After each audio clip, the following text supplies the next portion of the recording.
Good morning, everyone, and welcome to the last CME for this year. And it's my privilege to welcome Dr. Lasith Uyanege, who is our nutrition consultant. He's a consultant nutrition physician of Teaching Hospital Peradeniya, and he's going to talk on a very important topic for us, that is nutrition for the critically ill patient, how we can apply the physiology to a bedside management protocol. Thank you very much, Lasith, and over to you. Good morning, Senani. Thank you very much for your kind word of introduction. Today we are going to discuss about nutrition for critically ill. This is my lecture outline. I'll be talking about ICU malnutrition and why the critical care nutrition is important and what are the goals of medical nutrition therapy and benefits, and also how do we think about nutrition requirements in ICU patient and which route to be chosen, and also some practical nutrition issues in ICUs as well. So this talk will be based on two main guidelines. One was actually, in fact, it was done by Nutrition Physician Association and also in collaboration with College of Anaesthesiologists, and it was published in 2021. And as it was 2021, I just thought of looking back to recent studies as well, like what has happened to 2021 to 2025. So I found this narrative review on nutrition in intensive care unit, and which was published in Intensive Care Medicine journal. And I'll be talking on that journal and how we should give nutrition in ICU as well. So as we are aware, the critical care is a very it's a field where high risk of malnutrition can be seen, like 43 to 88%, so vast prevalence. And also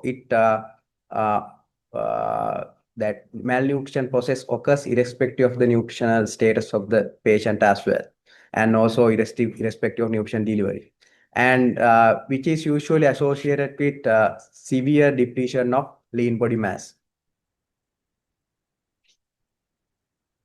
So what are the goals? We have to early identify and timely intervene to prevent this malnutrition, and also we have to try to minimize the catabolic response to reduce the oxidative damage and also preserve lean body mass. And by doing all those things, what we accept is like what we are hoping is like to accelerate the recovery from disease and improve the patient's outcome. So what are the benefits? So by feeding, we expect to maintain our immune response and also to improve the wound healing and reduce complication, to improve the mobility, and if we can try to less infection as well. And also by doing all those things, our expectation is to reduce the length of stay and also period of ventilation by reducing the morbidity and mortality. So let me going back to physiology. So if we not feed the patient, what happens is usually, there are intestinal contractions, the peristalsis. So when you don't feed, that intestinal peristalsis is usually less, and also there is risk of developing bacterial overgrowth. And also, what happens is with this bacterial overgrowth and spread, they can damage the if there is critically, these patients are critically ill, so then there is high risk of getting mesenteric ischemia and the mucosal damage, so that this bacteria can translocate, causing sepsis. And also, they can increase pro-inflammatory cytokines, causing this virulent inflammatory response, leading to gut sepsis. And also, when we reduce bleeding, there will be less blood supply. Of course, that will lead to mucosal damage and epithelial damage. causing structural defects in intestinal barrier. And as I explained before, this structural damage will facilitate translocation of bacteria into bloodstream, causing gut-induced sepsis. And not only that, this immune, if when we not feeding the patient, there will be macrophage activation, causing more Th1, T helper 1 response, leading to systemic inflammatory response. Because this activated macrophage can damage lung epithelial, lung mucosa, and also the liver and also kidney, causing high oxidative stress, leading to systemic inflammatory response. And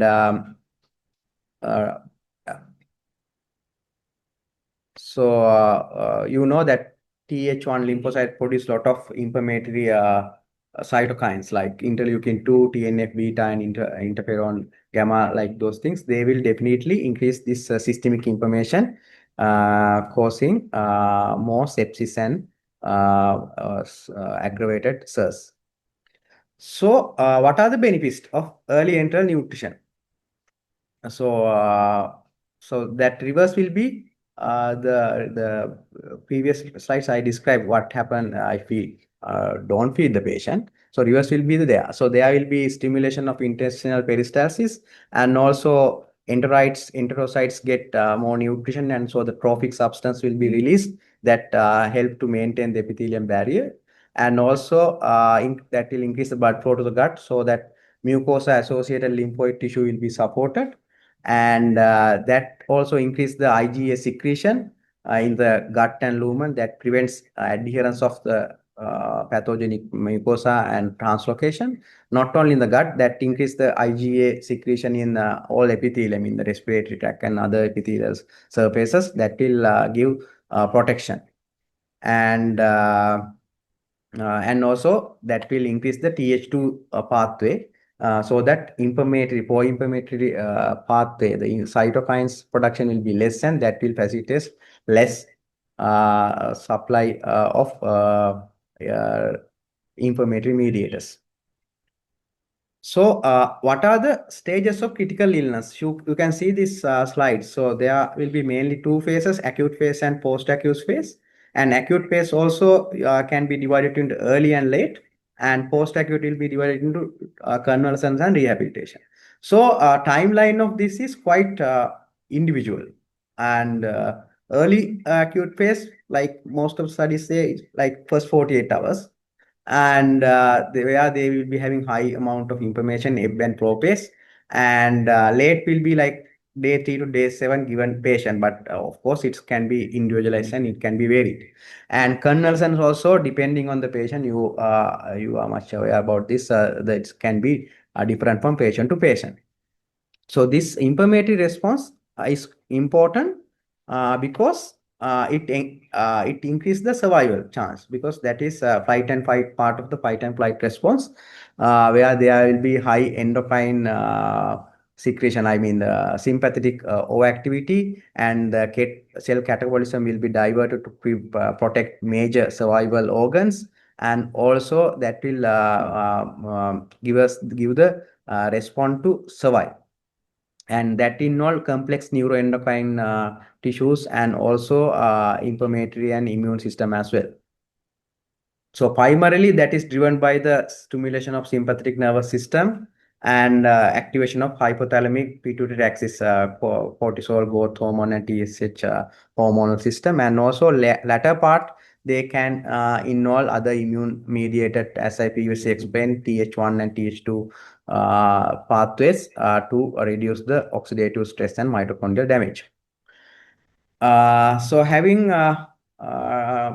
discussed this, what is the importance of early feeding and nutrition, now we are going to talk about steps of medical nutrition therapy. So each and every treatment, there should be some protocol. We do screening, and then assessment, and then come to a diagnosis, and then we calculate macro and micronutrient requirements, and then select which route is best for the patient and try to hit the target. And of course, we have to monitor whether there are any complications when we give nutrition support.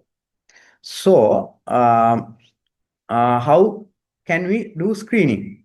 So there are different studies and different protocols, but for Sri Lankan context, I think NRS 2002 is quite practical, and MUS tool and Nutrix scores are quite detailed, and also it's a bit difficult to do in busy setup like us. So NRS 2002, it's quite simple. There are like early initial screening and final screening. Initial screening, there are four questions like whether low BMI is there, whether the patient has not taken any adequate amount for the past 3 months, or whether there's any weight loss, and also patient is severely ill. Of course, ICU patients are severely ill. So if answer for any question is yes, then we go for the final screening. There will be two parts: impaired nutritional status measured by the weight loss percentage and BMI, and also the severity of illness. So likewise, you can give the score and calculate to get the total. And if it is 3 or more, there will be a high risk of malnutrition, where you have to go for a nutrition assessment. And ESPEN guideline also discuss about the early feeding and 48 hours, and what is the importance of medical nutrition therapy, and how a negative energy and protein balance can affect critical ill patients. So after doing the nutritional screening, then usually we go for nutrition assessment. And so it is a sort of a complicated thing. So to make it easy, I would say like it's ABCD approach, where anthropometry is the A, and B biochemical assessment, and clinical and dietary. So I think we don't have weighing scales like bed mounted weight scale like in developed countries, but we get the some sort of a estimated weight. And also, if the patient is obese, we should not give the our targets to match. Our target should not be based on actual body weight. We have to go for the adjusted body weight, because when the patient is obese, the metabolically active part is the one we have to give, like we have to consider. But you know that fat is metabolically inactive. So what we do is like we get the ideal body weight. The easy method is if the patient is height is like 150, usually we reduce by 100, get the ideal body weight. That is easy. So it is 50 would be the ideal body weight. And then 1/4 of the excess body weight, where excess body weight means actual body weight minus ideal body weight. Get the difference and get 1/4 of it and add it to the ideal body weight. So that's the easy way to look into like how to calculate adjusted body weight. And biochemical, clinical, and dietary, I know you all have been doing things, except yeah, so it's easy. And the next question is how much to give. So there are different studies, and a lot of studies they come up with indirect calorimetry is the gold standard to find out the resting energy expenditure. But as we don't have, so there will be different things we can do. One thing is reverse flick method. Is that means we calculate resting energy expenditure by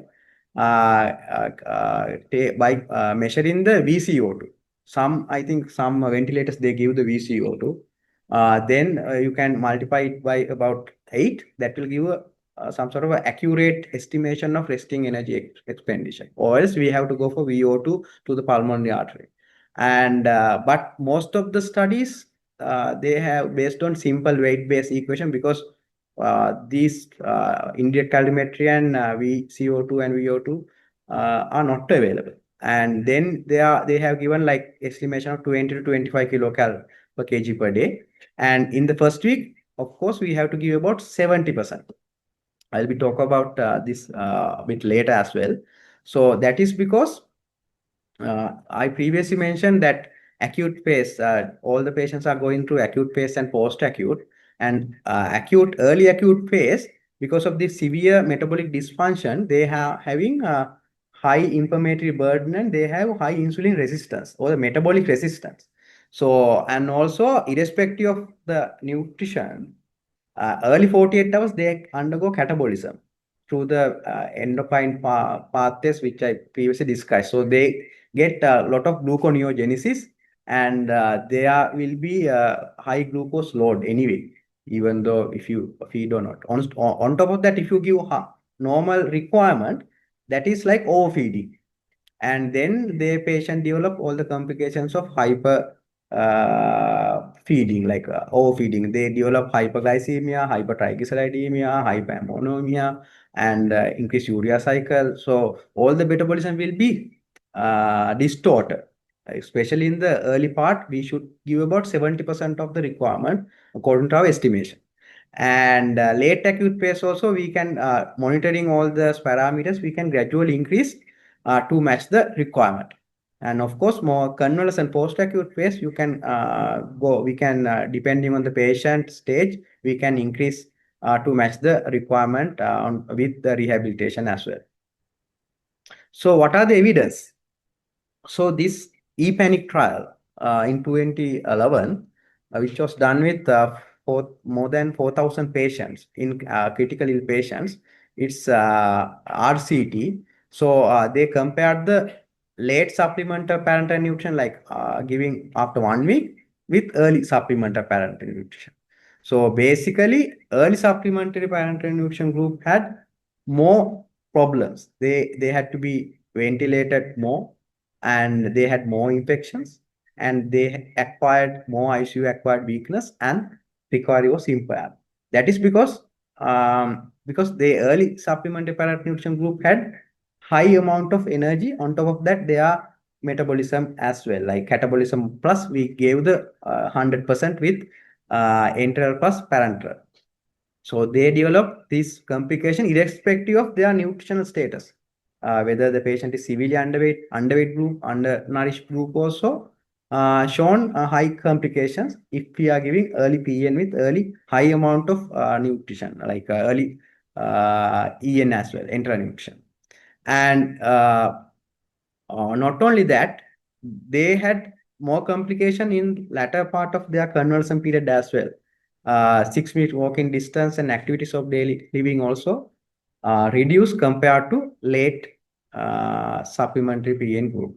And this was confirmed by PPANIC trial, that was pediatric early parental nutrition trial, also shown to be having poor long-term neurodevelopment outcome as well. So these studies, there are a lot of RCTs from 2011 to 2023. So all those studies, I think it's quite slide is quite full, and so if I'm not going to describe all the things, but what you can, if I am to summarize, so almost all the studies were showing if we give high amount of nutrition, irrespective of the route, like early PN or early EN, if we are giving 100% of the requirement, all were having these complications. You can see their mortality will be high, and also they had more GI complications, and almost all are having a high metabolic derangement as well.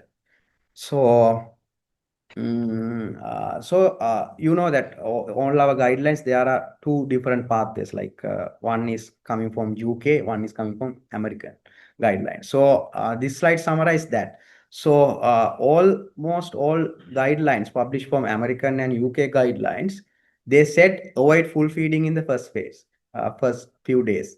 Like some say, in American say, the American guidelines say like to postpone it more compared to UK. UK say like up to after about 3 to 7 days, we can go for full feeding. But Americans say try to delay it more, like 7 to 10 days, if I am to summarize actually. And so protein target is also compared to that. Initial RCTs, they were giving high amount of protein, like more than 1.5 to 2 grams.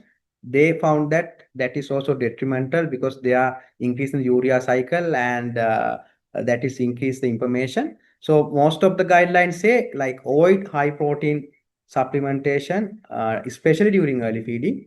And once the patient is recovered from the acute phase, then probably increase it to match like 1.5 or 2 gram per kg per day.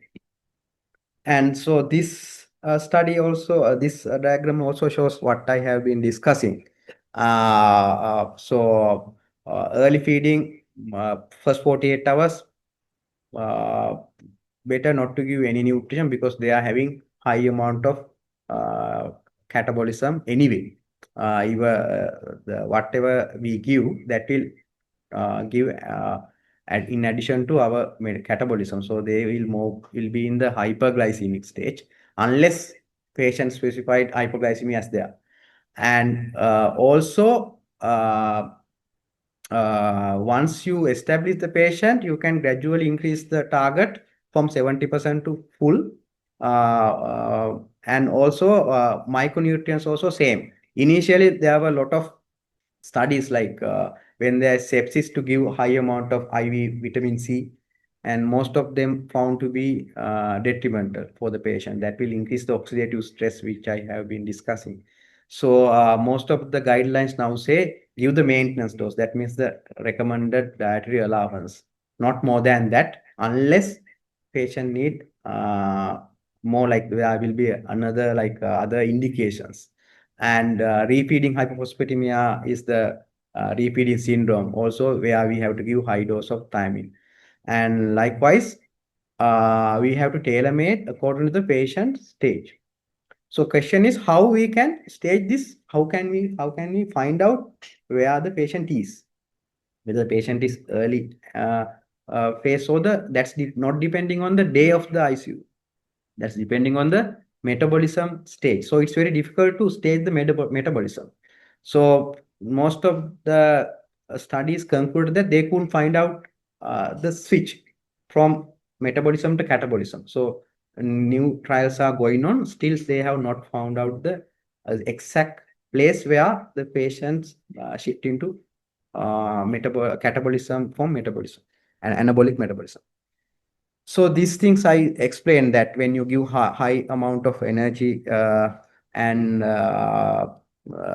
protein, they develop because of this anabolic resistance, they can cause this overfeeding and uremia. And so also that will suppress the autophagy and ketogenesis. So most of studies say that early, because of this catabolism, uh, autophagy is beneficial for the patients. So when you give more feeding, that autophagy is suppressed. That is also one aspect they were talking about. And also the question is when. So when this switch is happening, so but it's not yet clear. So requirements, I think you all are aware. So minimum requirement around 2 gram per kg per day for a given patient to suppress, to give the, just give the requirement for a day. And you can go for carbohydrate like 3 to 4 gram per day. Of course, not more than 7, because if you give more than 7 gram per kg per day, that will increase hyperglycemia and increase carbon dioxide production. So enhance lipogenesis and insulin requirement, leading to difficult weaning as well. So protein, start from 7 to 75% of the requirement. Target, increase the target at the end of acute phase. And also early protein feeding, if you give like very small amount, that found to be reducing that catabolism in the muscle system. But so sometimes we usually use that as pathway as well, just to suppress the muscle catabolism. And also early protein deliveries, some studies says beneficial for the patient, but of course not more than 75% of the requirement. And other thing is, when you give protein for the early period, you can give it to reduce the catabolism. But if you are thinking about anabolism, you have to give some energy as well. Only protein is given during the anabolic phase, won't be a good thing, because if that protein we are giving to incorporate into the muscle, so that system need to be activated. So at least we have to give about 30 to 40 calorie per 1 gram of protein, if we are thinking of anabolism. And of course, we have to go for physical activity once the patient is in convalescent phase, to improve the muscle protein synthesis. And there are different pathways, like mTOR pathways. Those need to be activated. Then we have to give some exercise as well. So what is the lipid requirement? So we usually give about 30 to 35% total energy, and IVPN also about 1 to 1.5 gram per kg per day. And we have to consider the propofol energy as well, because it's that will give about 1.1 kilocal per milliliter if it is 10%. And also we have to consider about essential fatty acid, like 0.1 to 0.2 gram per kg per day. And in case of chronic pancreatitis, biliary obstruction, cystic fibrosis, chylous ascites, or chylothorax, these sort of patients will be benefited by giving MCT oil, or the medium chain triglyceride oil, which we usually can use. Definitely, you can use coconut oil, because it's 92% MCT. That because that will bypass the normal fat absorption pathway that can directly absorb into the system. And so these things, I think you can find out in our guideline as well. So basically, if I am to summarize, what the difference is, you have to give twice of like requirement when you give enteral pathway, because parental one is 100% bioavailable, but when you give enteral route, it's basically about more than twice of the parental. Micronutrients also same.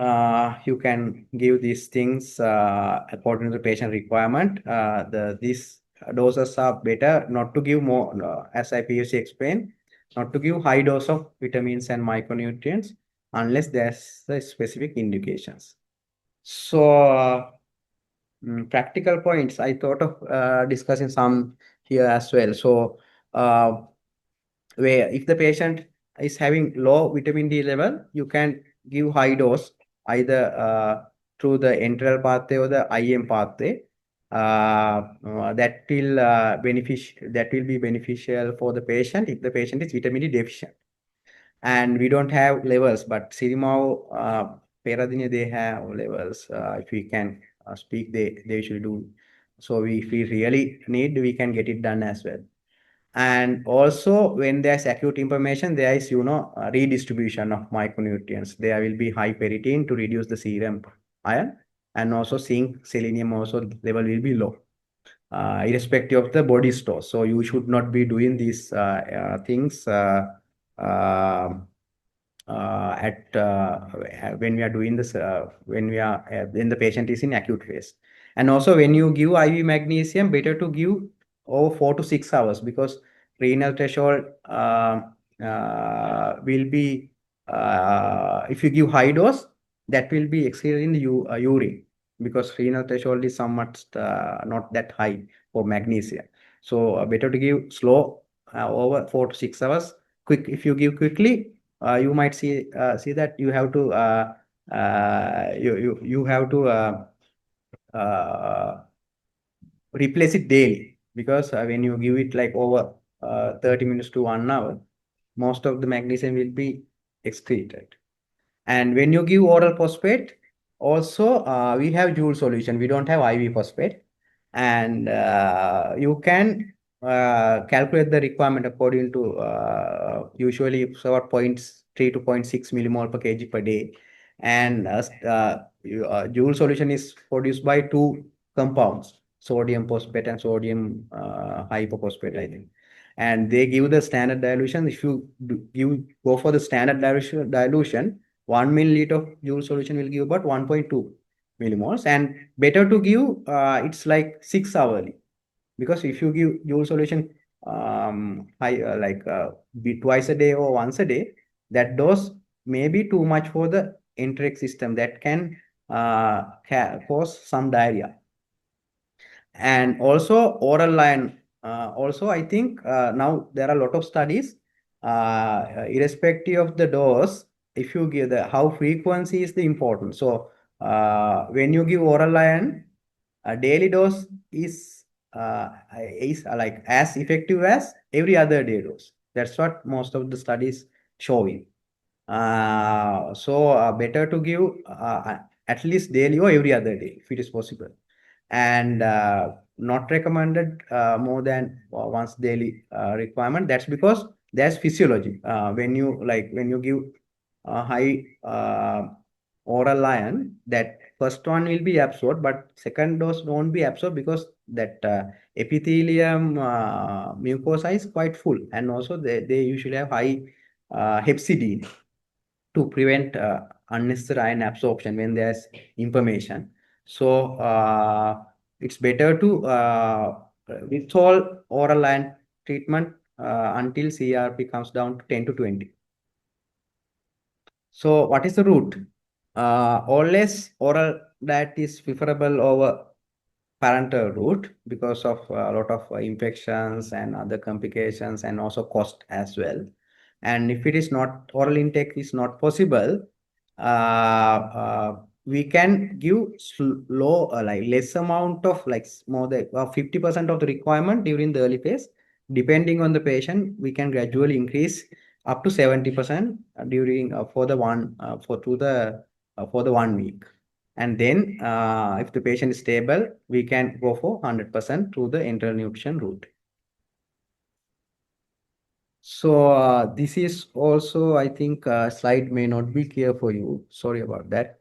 And so if I'm to summarize what is here is like if there's GI compromised, like patient is not tolerating oral, and then probably we might have to add a prokinetic. And also almost all the guidelines were speaking about continuous feeding rather than giving bolus. But here it's very in Sri Lanka, of course, it's difficult to practice because of the infrastructure facilities. Otherwise, always they were talking about giving continuous feeding rather than giving bolus. And if there is GI intolerance, there is place for supplemental parenteral nutrition, not early, probably latter part of the hospital stay. And if you use tube feeding, that's called enteral nutrition. We have um, NG feeding pumps as well, enteral nutrition pumps. But problem is, I think bags are not available. So we have to find out those bags. Then otherwise we could have started this system like giving continuous feeding for the patient as well. And there are different formulas. This slide summarize. So it like we have polymeric formula where the composition matters. Like polymeric formula has all the things in main forms, like fat as fat, protein as protein, and carbs as glucose. And so oligomeric means that fat and protein is partially digested. So fat is in triglycerides and fatty acids, and protein is in amino acid forms or the peptide forms. If it is amino acid forms, it's called elemental, but it's in semi-elemental means peptide. We have most of our products are having this semi-elemental form. We don't have elemental forms. So we always start from polymeric. If there's intolerance or if there's clear indication for oligomeric, we go for that. And disease specific formulas are there, but most of the guideline they don't like support unless patient is having a severe compromise of the respective organ. And so diabetic formulas, renal formulas, liver formulas, all are there. And pulmonary formulas are also there. The difference of pulmonary formula is they are having a high amount of fat form energy. Not like usually the 30% is the percentage from fat energy wise, but pulmonary formula is having high amount of fat, like 60%. See? So what happens is, that respiratory quotient is there. Usually we are having like 1 of respiratory quotient. That means carbon dioxide production and oxygen utilization equal. But when you give more energy from fat, what happens is carbon dioxide production will be less. So the RQ will be going towards like 0.7. So that is the principle is using in pulmonary formulas. If the patient is having difficulty in weaning, we might try this high fat containing formulas, pulmonary and C. But there are no clear-cut evidence to back that. But I have seen sometimes it's working, sometimes not working. But it's worth trying. And early enteral nutrition indications are there. I think you are aware the severe acute pancreatitis, stroke patient, traumatic brain injury patient, and after major GI surgeries and patient who are in prone ventilation, always try to go for continuous feeding, not bolus, and also patient who are on ECMO. And so if the patient is having high gastric residue volume, so most of the guideline is defined as more than 500 in 6 hour duration, then probably we might have to consider ileus of the patient, and we might have to reduce the energy enteral nutrition to give like trophic feeding, like 20 milliliter per hour, and then probably check GRV in 4 to 6 hours later. And the feeding tube portion is important, and also better to elevate the head end more than 30 degrees if possible to minimize the aspiration, and always go for polymeric formula, not the semi-elemental or other disease specific formulas. And usually always it's indicated to go for continuous feeding. And this slide is, I think, important. This was based on ESPEN 2019. When we should not feed the patient. So if the patient is hemodynamically unstable, we should not give enteral nutrition because that will further compromise the cardiac output. There will be increasing chance of mesenteric ischemia and severe hypoxemia like PaO2 less than 50 and hypercapnia, PaCO2 more than 80 and severe acidosis and with high lactate like more than 4. This stage, we should not be feeding the patient. And also, when the patient is having active upper GI bleeding and high output fistulas and abdominal compartment syndrome, I think we can measure the abdominal pressure from the bladder sensor. So if the abdominal pressure is more than 20, we should not go for enteral feeding. And 15 to 20, I think probably we might consider trophic feeding. And also, the gastric aspirate is more than 500 in 6 hours. We should not go for full or the early 70% in enteral feeding. And if there are PN indications like high output fistula, short bowel syndrome, paralytic ileus, we can give low amount of energy through the energy and protein through the parenteral nutrition, considering that 70% barrier. So how we should monitor medical nutrition therapy, and we can check blood sugars like 4 to 6 hourly, depending on the patient especially for the first 48 hours, and then gradually reduce the frequency.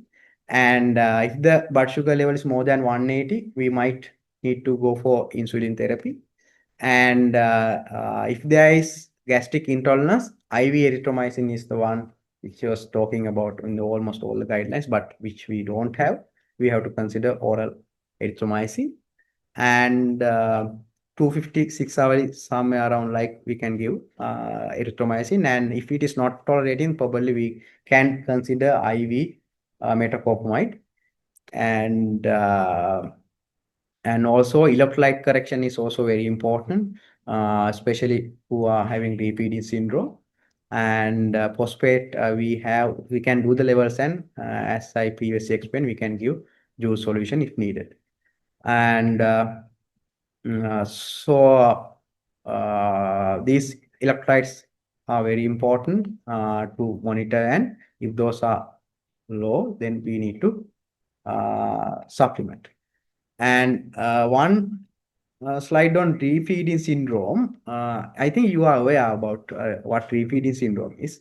So what happens is like patient is either starved for long time, or where the patient is in severe under nutrition.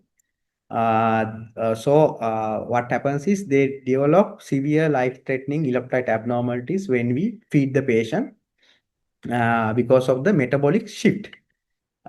When patient is in starvation or the severe undernutrition stage, what happens is insulin level will be very less. They are having high amount of glucagon and high amount of cortisol and other stress hormones. So they will be having glycogenolysis and gluconeogenesis and also beta oxidation. Usually patient is maintaining their energy intake through beta oxidation and ketogenesis. So when you give high amount of carbs to that sort of patient, there will be refeeding or the uh, from beta oxidation to carbohydrate metabolism like TCA cycle and the aerobic oxidation. So there will be high insulin secretion and uh, ATP synthesis and glucose need to be utilized in the cells. So there will be high need of thiamine, beta, vitamin B complex, and potassium, magnesium, phosphate to utilize this carbohydrate. So they develop life-threatening hypokalemia, hypophosphatemia, hypomagnesemia, and thiamine deficiency and edema because of the salt water retention. So this can be a killer as well. So we have to be vigilant, and these sort of risk factors are there. If the patient is a very high risk, like BMI less than 14, probably we have to start our energy from like 5 kilocal per kg per day. And before starting, better to give thiamine and correct all the electrolytes as well. And likewise, we have categorize the risk and give tailor-made requirement. And sodium restriction is really beneficial because their sodium potassium pump is like not working properly. And energy also very high. I would definitely go for 5 and then gradually increase with monitoring of electrolytes and the phosphates. And so I think I'm coming to last slides. I think we are okay with time now. Yeah, okay. So some practical issues. You know that there are some patients who are having difficulty in extubation. So from nutrition point of view, what we can do is we can reduce the CO2 production by giving more sort of pulmonary, what we call pulmonary formulas. But if it is not responding properly, then we can go back to normal one. But we can try it. And also better to correct calcium, magnesium, phosphate, because all need for the muscle contraction and the extubation and this intercostal muscles working and also diaphragmatic muscles. So optimization of the electrolyte is beneficial for this sort of patient. And also albumin improvement is also very important because I have seen most of the referrals, not from the ICU, but also from the surgical side, are coming with low albumin, what to do. So, you know, albumin T-half is somewhere around 18 to 21 days. So this value reflects about 3 weeks ago picture. So you can't correct it with nutrition within 1 or 2 days. But you have to individualize the patient. You have to, of course, you have to see whether there is another confounding factor leading to this low albumin, like infection. If there's infection, albumin will be less because it's a negative acute phase protein. And if there's kidney problem, because albumin about 20% is produced by kidney. So that is the cause. So you can't increase it. And also liver problem. And so if there's losing albumin from gut, or through the urine, they'll be having less albumin as well. So you have to exclude other causes, considering the physiology. And also, if the guideline says if the albumin is less than 17 or 18, then probably there is a place for supplementation. That's what guideline says. But we have to individualize. If the patient is a severe fluid overload, irrespective of the albumin level, I usually prefer for albumin to be given to counteract that edema.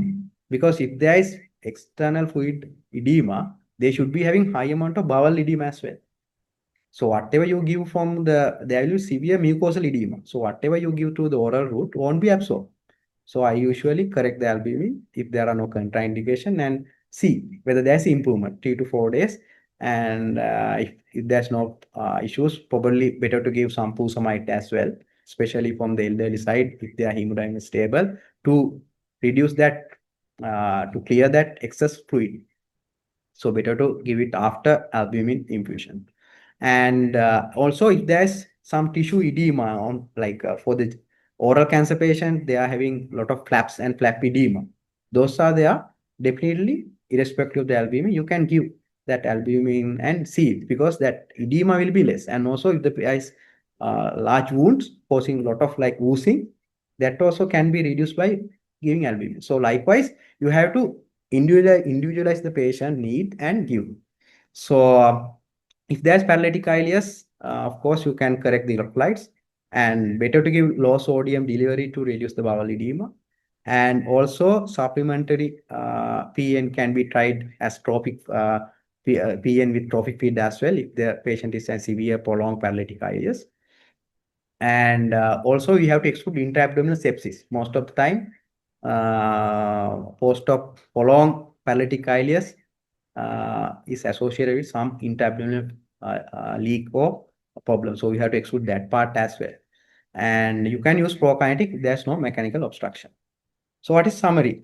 So critical care illness can lead to high catabolic state, severe muscle wasting. So we have to modify energy depending on the patient, which stage patient is. And also always try to go for oral or enteral route, but you can use parenteral nutrition as well.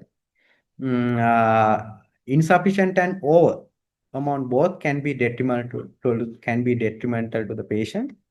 And outcome optimal provision of micro and macro nutrients will definitely improve the patient's outcome. And monitoring is also important. It's not just the prescription. Always monitor. We may be wrong, so we might have to change our management. Thank you very much. It was very detailed and comprehensive. I think it improved our knowledge a lot. I think we saw some aspect that we have never seen. Thank you very much.